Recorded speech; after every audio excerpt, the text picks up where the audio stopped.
তুমি কি কেক বানাও নাকি গো? তুমি কাস্টমাইজ করো? আর কেকের দামটা তোমার কত গো? তো হ্যালো এভরিওয়ান, আমি প্রিয়ঙ্কা তিনশুকাতির একটা ছোট হোম বেকার। এই কথাটা কেন কইছি জানো তো? কিছু কিছু কাস্টমার মানে হাসিও পায়, রাগও ওঠে, সত্যি মানে কি যে ওরা কেক বানাই, হ্যাঁ আমি কেক বানাই, প্রাইসও জিজ্ঞাসা করে আমার থেকে।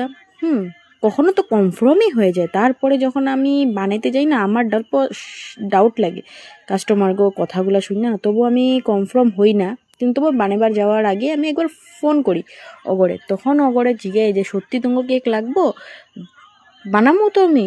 আর কিছু কাস্টমার আছে যে হ্যাঁ আমার কি বিশ্বাস করো না নাকি, রেগুলার যেগুলো কাস্টমার ওরা খুব ভালো, ওরা জিগাইতেও লাগে না। কিন্তু কতগুলো কাস্টমার যখন প্রাইস 14 বার জিগায় না যে তোমার কেকের দামটা এত, অল্প কমাইবা নাকি, এত এত মানে বেগড়া বেগড়া কথা কয় যখন, তখন ওগুলোর উপর ডাউট লাগে। তো এর লিগে আঙ্গ যোনটা দায়িত্ব আঙ্গ হোম বেকার বা আমরা যারা কেক বানাই সবাইরে, তো আঙ্গ দায়িত্ব কি জিজ্ঞাসা করা। তো ফোন করে যখন জিগাই, কোনো কাস্টমার তো ফোনে উঠায় না গাইজ, এরকম হয়।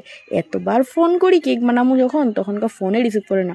তো আমি তাগড়ে কইতেছি, তোমরা যখন কেক নিতেই পারবা না তো তোমরা কেকের অর্ডার দিবা না, বাস এতটুকু। আর যদি কোনো কেক নাই লাগে, যখন আমরা কল করি কলটা উঠে কইবা তো যে আমার কেকটা লাগে না। আঙ্গ তো সময়টা ওয়েস্ট হয় না, আঙ্গও তো কষ্ট হয় না, ঠিক আছে? আর কিছু কিছু কাস্টমার আছে যে ভালো, আর কিছু কাস্টমার আছে একদম বেফালতু কাস্টমার, সত্যি বলছি। আর তুঙ্গো লোকে এরকম হয় নাকি? তোমরা যারা যারা হোম বেকাররা এই ভিডিওটা দেখতেছো, তোমরাও কমেন্টে জানিও।